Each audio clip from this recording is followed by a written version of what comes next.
tell you a story that I was told not too long ago. This is a good friend of mine. I believe him nameless. He has a cousin that's a Uber driver, and he picked up this affluent family. You could tell that they had money just by the clothes that they were wearing. And he's driving back to the hotel in Orlando because they were at Disney World. And he gets to hear him talk a little bit in the back seat, and he starts to talk to him a little bit. I don't even know if I should say the name of the family. It's a well-known food brand that you would know. You have eaten some of their singles in your lifetime. They have a substantial amount of XRP. A lot of these people that you just mentioned are starting to wake up to this fact. We've had conversations recently with some very large family offices that have started to make significant allocations. There's only 7 million wallets, 7.4 million wallets on the XRPL. If you're here, do you know how rare that is? Like, there's 8 billion people on the planet, and there's only 7, we'll call it 8 million wallets. There's 8 billion people on the planet. There's 8 million wallets. How many Bitcoin wallets are there? There's a lot of Bitcoin wallets at this point.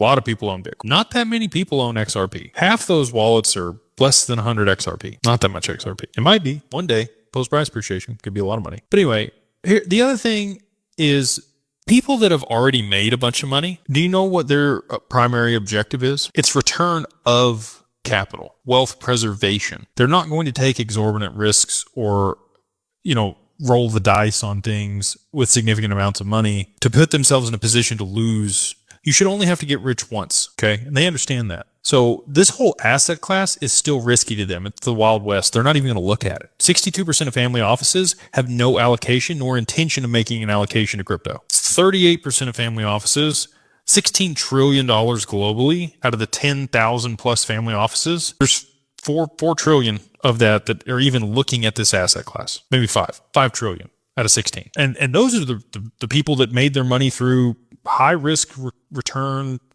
investments by starting companies or, doing something very lucrative in order to be able to generate, $1 billion exit. If those people aren't willing to do it, and people, again, the people that have the money, they don't care to risk it. They've already made their money. So that's why, there aren't more, but there are starting to be. I'm literally having a lot of conversations here recently because they see it as a hedge against the losses that could potentially come from the reverse carry trade because of a lot of the information I've put out.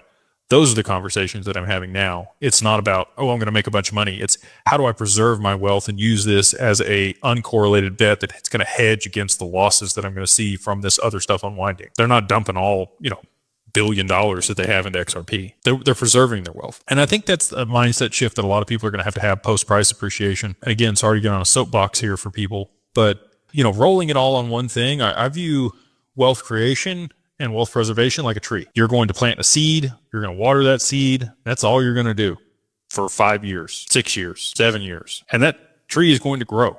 And it's going to have a big trunk that's the core thesis of your investment, whether that's your business or an investment or some other way to be able to generate substantial value in society. That's the core, the trunk. It's going to grow big and tall, and it's going to bear fruit, and it's going to spread out when it bears fruit. Okay, you're going to have all these branches, and that's your diversification into other stuff to be able to hedge losses. If one side of the tree gets hit by lightning, this tree still lives because it's, got branches in other sectors, okay, that are going to continue to persist beyond just this one part of the tree dying. If it gets a fungus, there's a bunch of things that could happen, right? But that is wealth preservation at scale. Is you've generated, your core is still there. You still have a big, strong trunk and maybe a significant allocation in one area, but you have branches that branch off into a bunch of other areas in case part of the tree dies. So hopefully post-price appreciation, you're not going to roll the dice again. Like I stated earlier, you should only have to get rich once.